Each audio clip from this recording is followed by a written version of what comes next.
Merci beaucoup. Donc nous allons sans tarder enchaîner avec les cerveaux, c'est comme ça que je les surnomme. Des centaines de cadres d'ici et de la diaspora qui se sont donnés corps et âme pour travailler sur le projet d'un Sénégal souverain, juste et prospère.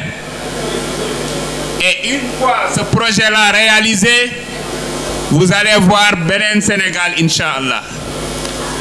Je vais laisser le professeur Daouda Ngom, qui est par ailleurs président du mouvement des cadres patriotes, MONCAP, avec toute son équipe, qui est aussi le président de la commission programme de la coalition Diomaye Président, vous présenter ce que les jeunes patriotes surnomment le projet.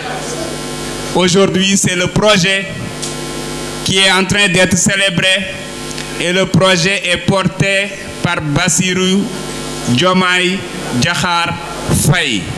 Vous avez la parole. Merci beaucoup, El Malik. Je voudrais, à l'entame de mes propos, remercier les leaders de la coalition Diomaye Président. El Malik l'a dit, c'est le projet. Le projet d'un Sénégal souverain, juste et prospère. Avant d'entrer dans le vif du sujet, je voudrais un peu expliquer le processus, par où on est passé pour en arriver aujourd'hui là. Je dois avouer que l'idée de rédiger un programme politique pour les élections de 2024 date de 2021. On en avait discuté avec la section MONCAP Diaspora, avec le secrétaire général Bassirou Diomaye Faye. Et c'est en septembre 2022 que nous avons démarré les travaux. Et en juillet 2023, on avait remis au président Ousmane Sonko le premier draft du programme, après avoir reçu plus de 160 livrables venant des équipes.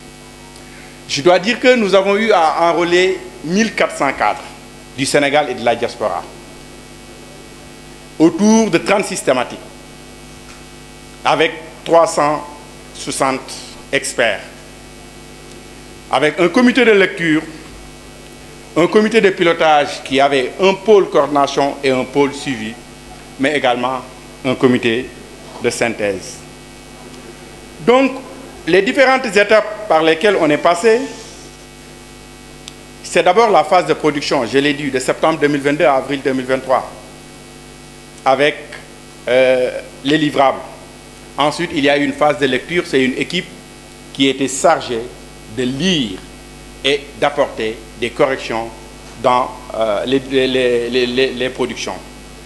Il y a également une phase de mobilisation des contributeurs externes, parce que nous, on pensait que les experts ne sont pas seulement au sein de PASTEF. Il y a des experts qui sont peut-être apolitiques.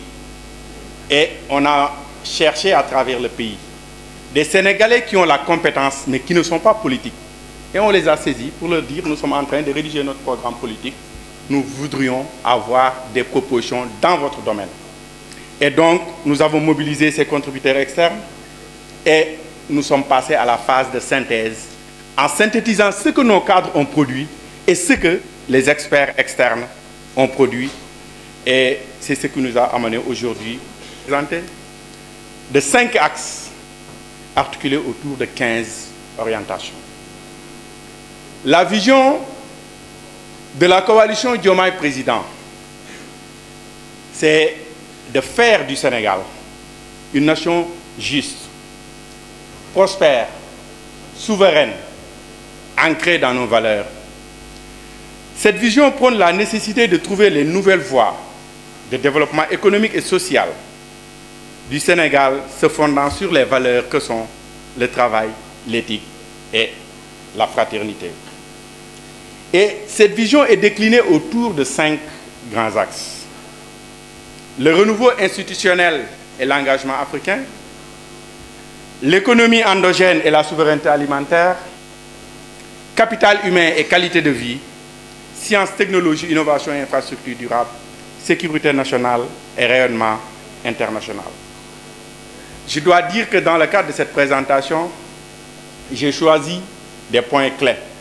Mais tout le programme, ce n'est pas possible de le présenter sur quelques minutes ou une heure de temps même. Et je vais commencer par le premier axe, qui est un axe très important, le renouveau institutionnel et l'engagement africain. Et la première orientation, c'est pour une réforme profonde des institutions et un engagement au service du Sénégal. Ces dernières années, nous avons vécu beaucoup de troubles qui sont généralement liés à l'hyper-présidentialisme. Nous avons un président qui est, j'ai l'habitude de dire, qu'il est plus puissant que les rois. Ce qu'il ose faire au Sénégal, Mohamed VI n'osait pas le faire au Maroc. Et c'est ce qui nous a amené à faire des propositions en termes de réformes institutionnelles. Mais je le répète, c'est une synthèse. Nous mettrons fin à la concentration des pouvoirs entre les mains du président de la République en instituant sa responsabilité, sa révocabilité, son obligation de rendre des comptes. Nous initierons également des réformes afin que le président de la République, une fois élu, devra, s'il y a lieu, obligatoirement démissionner de son poste de président de parti politique. Heureusement, pour la coalition Diomaye Président, nous ne sommes pas dans ce cas de figure. Inch'Allah, le futur président n'est pas président d'un parti politique. Une autre proposition, c'est que nous instaurerons le poste de vice-président élu en tandem avec le président de la République et supprimerons le poste de Premier ministre. Et là, je dois avouer que les prérogatives, les responsabilités des deux têtes de l'exécutif seront clairement réparties et définies. Et des critères de composition de ce tandem, c'est qu'il ne doit pas y avoir de lien de parenté, de sang ou d'alliance. Et toujours par rapport aux réformes, nous adopterons une loi interdisant le cumul des mandats électifs pour les personnes en responsabilité au niveau du pouvoir exécutif ou législatif. La justice est un pan important pour nous parce qu'on a beaucoup souffert des décisions de justice ces dernières années. Et nous considérons qu'il faut une réforme profonde des institutions judiciaires. C'est ainsi que nous avons proposé une réforme du code pénal, du code de procédure pénale, pour l'indépendance de la justice et la sauvegarde des droits et libertés des citoyens. Nous avons proposé de transformer le Conseil constitutionnel en Cour constitutionnelle parce que nous considérons que le terme de conseil est anachronique. Et également,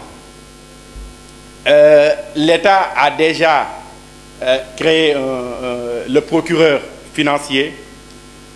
Nous renforcerons ce procureur financier également pour lutter contre la malgouvernance. Nous, du point de vue démocratique, nous réviserons et améliorerons le système électoral sénégalais. C'est à cet effet que nous proposerons le remplacement de la Commission électorale nationale autonome par une Commission électorale nationale indépendante qui ne dépendra plus du ministère de l'Intérieur. Mais également l'inscription automatique sur le fichier électoral dès la confection de la carte nationale d'identité. Et toujours dans le cadre de ces réformes, la bonne gouvernance occupe une place importante. Nous renforcerons la transparence dans la gestion des affaires publiques et instaurerons une culture de gestion axée sur les résultats, avec le détachement immédiat des corps de contrôle de la tutelle de l'exécutif. Je voudrais nommer l'inspection générale d'État. Et nous modifierons également la loi 2017-11 portant fonctionnement du Conseil supérieur de la magistrature, toujours dans les réformes. Et nous voterons également une loi de protection des lanceurs d'alerte pour encourager la dénonciation prévue par la loi portant code de transparence dans la gestion des finances publiques. Par rapport à la deuxième orientation pour une administration performante au service des Sénégalais, nous effectuerons un audit des effectifs et un profilage pour une rationalisation des ressources et une meilleure utilisation des compétences de l'administration. Nous généraliserons la digitalisation de l'administration. Il y a des efforts qui sont en train d'être faits, mais nous généraliserons la digitalisation de l'administration obligatoire. Et mieux, nous avons prévu pour certains postes, notamment les directeurs de sociétés parapubliques, mais également les directions générales de l'administration, que ces postes, le recrutement se fera par appel à candidature. Voilà résumé le premier axe. Le deuxième axe porte alimentaire, avec comme première orientation pour une économie performante, résiliente, sous-tendue par une gestion transparente des finances publiques. Je veux dire que le système économique, le modèle économique que nous proposons, c'est un modèle endogène d'industrialisation par substitution aux importations, qui se construit prioritairement sur l'impératif d'un développement par l'industrialisation. Et ce modèle aura pour fondement l'agriculture, parce que nous considérons que si aujourd'hui le Sénégal peut se développer, on ne peut passer que par l'agriculture.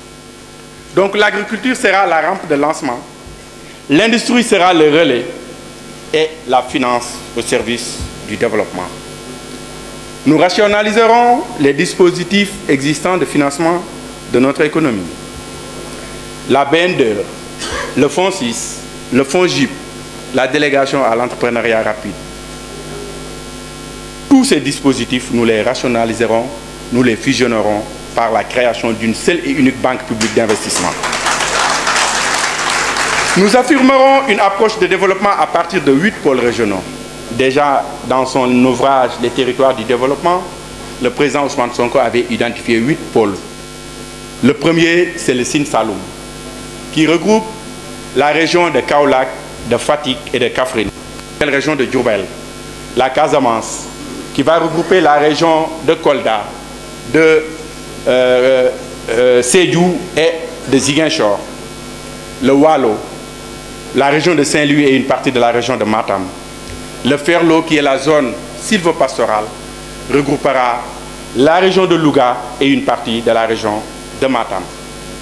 Le Bundu, qui regroupe les régions de Tambacounda et de Kédougou. Et le Kayor, qui est l'actuelle région de Thiès. Et enfin, le Ndakaru, qui correspond à la presqu'île du Cap-Vert. Également, pour une économie performante et résiliente, nous avons tranché la question de la monnaie. Nous mettrons en œuvre une réforme à notre pays de se doter de sa propre monnaie. Et là, je devrais dire que la création d'une monnaie obéit à un certain nombre de critères que nous avons bien déclinés dans le programme. Autre réforme, la politique fiscale. Nous mènerons une politique fiscale novatrice, efficace, efficiente et équitable et transparente, qui passe par le rétablissement de la confiance entre le contribuable et l'administration fiscale. La réduction des dépenses fiscales, nous réduirons les exonérations qui coûtent énormément à notre pays. Nous réduirons également la fraude et l'évasion fiscale. Et nous dématérialiserons les procédures fiscales. Nous développerons un secteur privé fort. Nous sommes pour le patriotisme économique. Nous sommes pour la priorité. Nous formaliserons le secteur informel. Il y a des initiatives qui ont été prises depuis des années. Mais aujourd'hui, il est nécessaire de passer à une vitesse supérieure parce que le secteur informel, c'est 90% des actifs du pays. Autre proposition, c'est par rapport à l'orientation pour un Sénégal prospère, avec le plein emploi productif, un travail décent pour tous, une réduction de la pauvreté sous toutes ses formes. Nous harmoniserons les agences gouvernementales autour de l'emploi. Il y en a beaucoup depuis 2000. Nous essayerons de faire une harmonisation au niveau de ces agences pour l'emploi des jeunes. Nous créerons une seule agence gouvernementale portant les politiques d'emploi qui sera dénommée la Grande Agence gouvernementale sur l'emploi et le travail. Nous mettrons en place pour les jeunes toujours un ambitieux programme d'accompagnement des jeunes diplômés. Ce programme dénommé Gungé comme accompagnement sera implémenté par notre premier gouvernement afin d'accompagner l'insertion des jeunes diplômés de l'enseignement technique et la formation professionnelle et promouvoir l'auto-emploi. Nous nous attellerons à la mise en place de la maison des entreprises régionales, mais également des espaces de coworking, des auto-entrepreneurs et la création d'un régime de protection et d'assurance sociale des entrepreneurs. Toujours pour cette orientation, nous lutterons contre la pauvreté, contre la vie chère, parce que le premier problème que les Sénégalais ont aujourd'hui, c'est la cherté de la vie. Pour vous donner un exemple, je lisais récemment un ouvrage de professeur Alain Arlot, Le succès du Sénégal, professeur Alain Arlot et Yves Dalmau, et il essayait de comparer un ouvrier sénégalais et un ouvrier chinois. Et il disait que l'ouvrier sénégalais, il gagne en moyenne 75 000, il travaille 160 heures. Cela veut dire qu'il a 470 francs par heure. Et cet ouvrier, pour acheter 1 kg de riz, parce que le riz c'est notre aliment de base, il est obligé de travailler 1 heure de temps. Et l'ouvrier chinois doit travailler seulement 9 minutes pour acheter le même kilo de riz. Et cet ouvrier sénégalais, pour acheter 1 kg de viande, il va falloir qu'il travaille pendant 10 heures de temps. C'est vous dire que la vie est excessivement chère dans notre pays et nous en faisons une priorité absolue. Également, nous institutionnaliserons l'économie sociale et solidaire comme levier de développement durable, local, participatif et intégré au travers d'une approche projet et partenariat public-privé, et ceci passera par le projet d'appui au développement social local par l'économie sociale et solidaire. Nous créerons les conditions permettant de mettre en place une coopérative de crédit communautaire dans les 8 pôles qui sont déjà identifiés, ce qui permettrait aux adhérents d'être copropriétaires et de veiller à l'épanouissement de ce projet. Pour la 5e orientation, pour un secteur primaire qui garantit une sécurité alimentaire, une génération conséquente de devises pour l'économie nationale. Par rapport à l'agriculture, qui est pour nous le socle du développement, nous privilégierons un modèle de paysage agricole structuré autour des moyennes exploitations familiales modernisées, parce qu'il ne faudrait pas que nous tuions l'agriculture familiale. Avec une diversification des filières, comme l'apiculture, le maraîchage ou l'aviculture, capables d'améliorer et de stabiliser les sources de revenus. Nous engagerons une réforme agraire basée sur la sécurisation du foncier, parce que malheureusement nos agriculteurs ne sont pas des propriétaires fonciers. Seuls 3,4% des agriculteurs sénégalais ont un acte de propriété. D'où la nécessité de réformer, de sécuriser le foncier, ce qui leur permettra peut-être de pouvoir accéder au crédit bancaire. Parce que tenez-vous bien, seuls 7% de nos agriculteurs ont accès au crédit et seuls 0,42% ont accès au crédit bancaire. Ce qui montre qu'ils sont exclus du système. Et une autre réforme, c'est les coopératives. Nous considérons que les coopératives de producteurs, c'est très important. Et il faudra mettre en place des coopératives de producteurs avec des plateaux techniques partagés qui facilitera l'émergence d'entrepreneurs agriculteurs qui seront appuyés dans la formation, l'accès à la terre et l'aide financière à l'installation. Nous érigerons en priorité absolue la maîtrise des ressources en eau. Parce que malheureusement, nous avons encore une agriculture sous pluie. Et si le Sénégal veut axer son agriculture sur la pluie qui est aléatoire, cela veut dire que nous n'arriverons jamais à développer notre agriculture. Pourtant, on a un potentiel d'irrigation extraordinaire. Le Sénégal est traversé par 3 fleuves, le fleuve Sénégal, le fleuve Gambie, le fleuve Casamance. Et nous avons un potentiel de 9 millions d'hectares de terres exploitables. Aujourd'hui, seuls les 4 millions sont exploités, mais pour exploiter le reste, il va falloir des aménagements hydrauliques, d'où l'importance de la maîtrise des ressources en eau qui devrait permettre une production agricole durant toute l'année. Mais également, nous avons pris l'engagement d'affecter 10% du budget national à l'agriculture. 10%, ce n'est pas gratuit. C'est conformément à la recommandation de l'Union africaine, l'engagement de Maputo puis de Malabo. Et nous réviserons la politique de développement des projets budgétivores et inefficaces, promouvant davantage des appuis budgétaires. Nous mettrons en place pour l'élevage un programme national de développement de la chaîne de valeur laitière. Il permettra d'améliorer la production laitière par l'insémination artificielle, parce qu'aujourd'hui, la facture laitière du Sénégal est très élevée. Nous mettrons en place un programme national d'appui à la chaîne de valeur avicole pour assurer une autonomie en œufs à couver et une meilleure capacité d'autosuffisance en volaille et en œufs.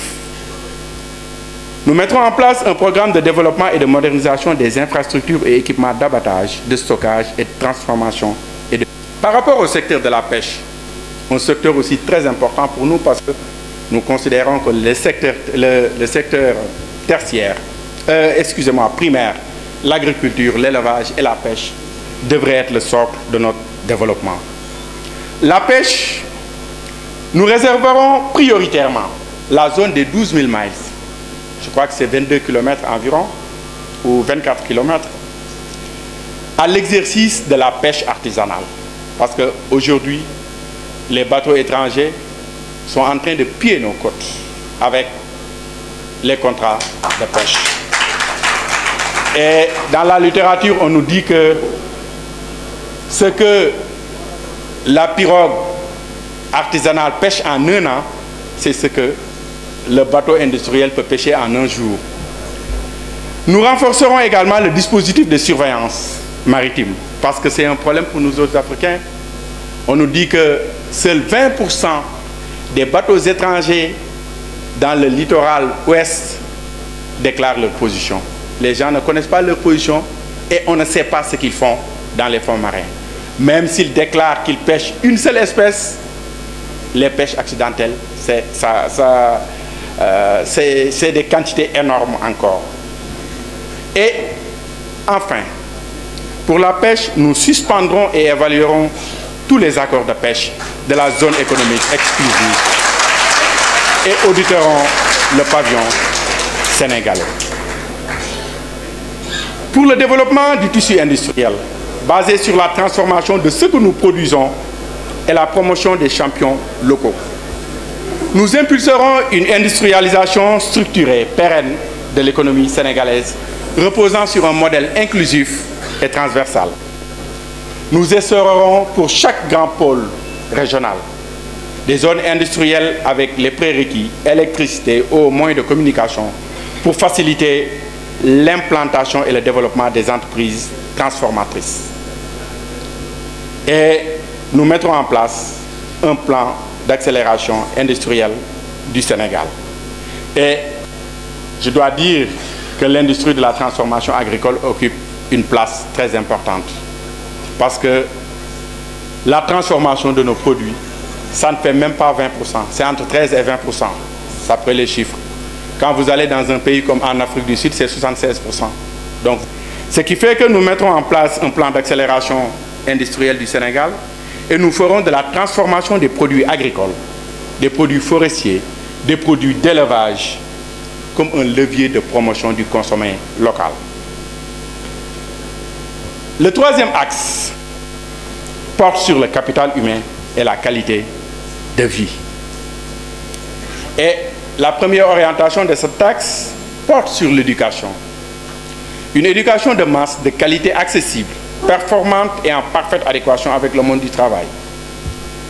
Et comme mesure, nous nous engageons à arriver à 0 abri provisoire en 2029. Aujourd'hui, nous avons encore 6 000 abris provisoires.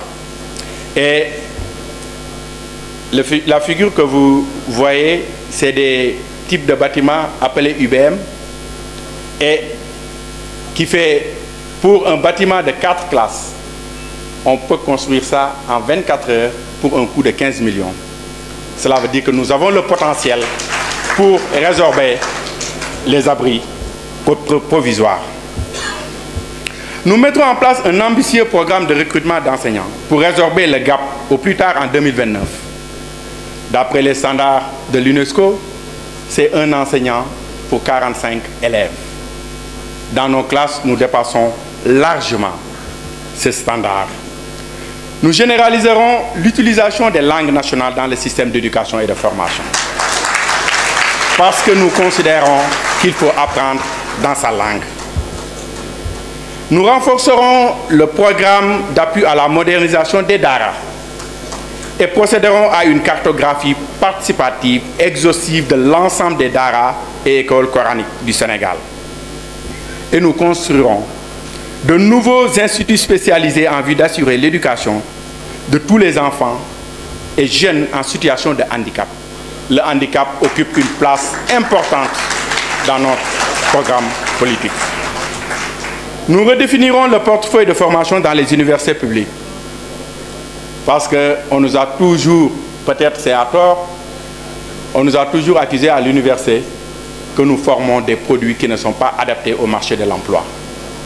Donc, nous réorienterons les formations vers les besoins du secteur primaire, l'agriculture, l'élevage et la pêche, mais également du secteur secondaire, l'industrie.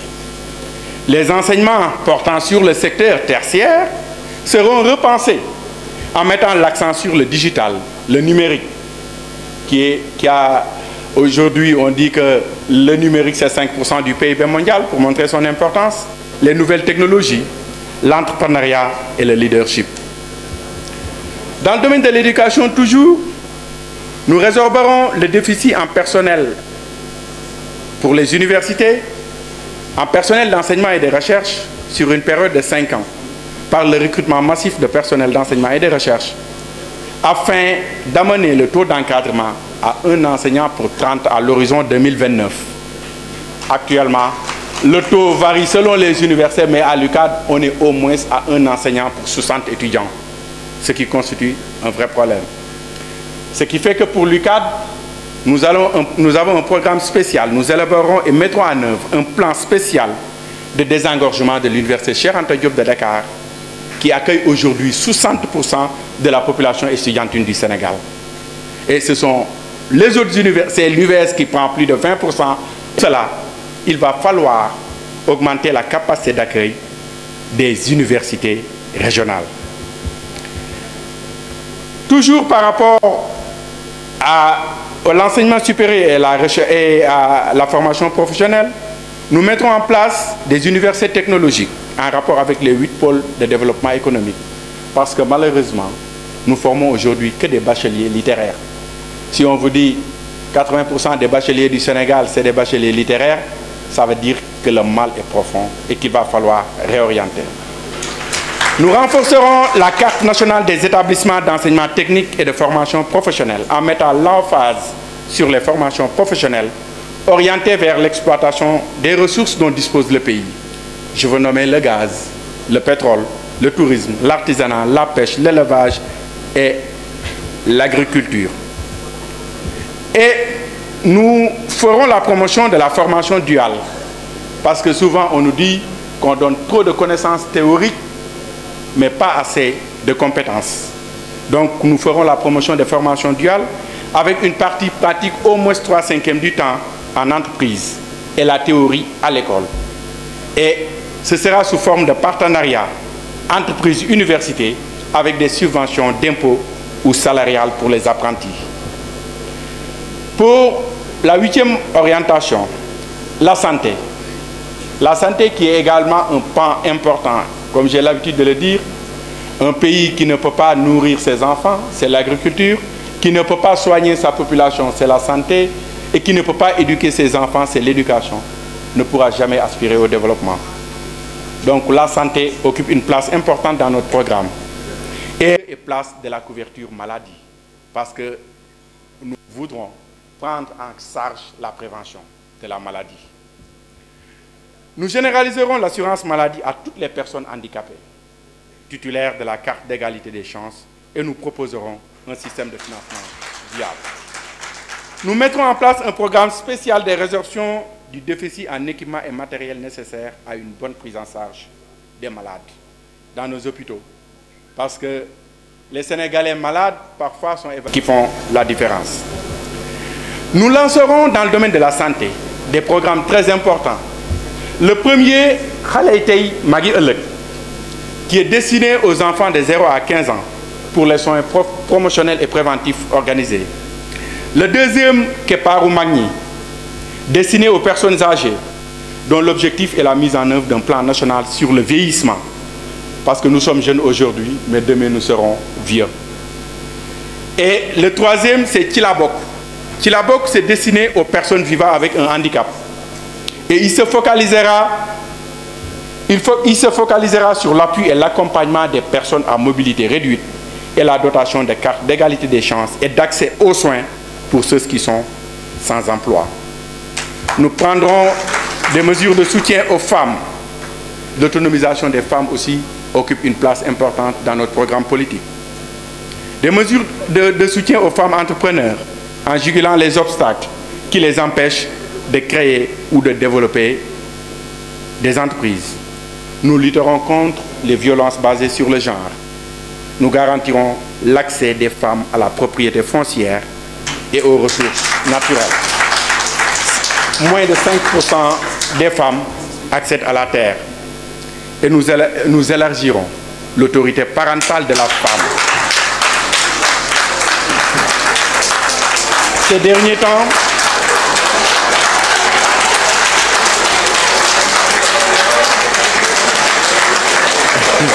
merci. Ces derniers temps, l'autorité parentale partagée fait débat et nous considérons que c'est un point important. Nous instituerons dans chaque département, pour le handicap occupe une partie très importante de notre programme. Nous instituerons dans chaque département un centre pour l'égalité des chances et sécuriserons le financement. Mais également, nous engagerons l'État, les collectivités territoriales et les organismes publics à respecter les normes d'accessibilité aux personnes à mobilité réduite dans toute nouvelle construction d'édifices publics. Nous instituerons une allocation de compensation au handicap. Il s'agira d'une allocation spécifiquement dédiée aux personnes handicapées, distincte de la bourse de sécurité familiale, strictement encadrée et rattachée à la carte d'égalité des chances. Et dans le domaine de l'hydraulique, c'est-à-dire le 9e point, c'est pour un accès de tous les Sénégalais à l'eau, à l'assainissement, aux services énergétiques fiables et durables, mais à un coût abordable.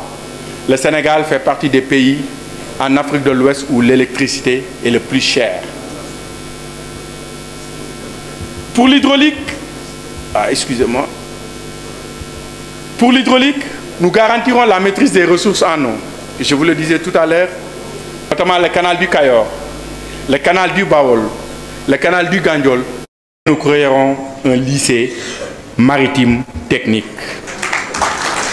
Nous créerons des aéropoles autour des aéroports internationaux de Saint-Louis, de Diass et de Ziguinchor. Et chaque aéropole sera constitué d'un complexe industriel, des installations et maintenance aéronautique, bien sûr, de centres de formation aéronautique, c'est-à-dire un lycée technique à vocation aéronautique et d'installations ludiques et commerciales. Enfin, le dernier axe porte sur la sécurité nationale et le rayonnement international. Sécurité nationale nous fait penser à la défense et à la sécurité. Nous assurerons un meilleur maillage du territoire national par la police et la gendarmerie pour garantir la sécurité de proximité par l'implantation de commissariats et de brigades d'arrondissement.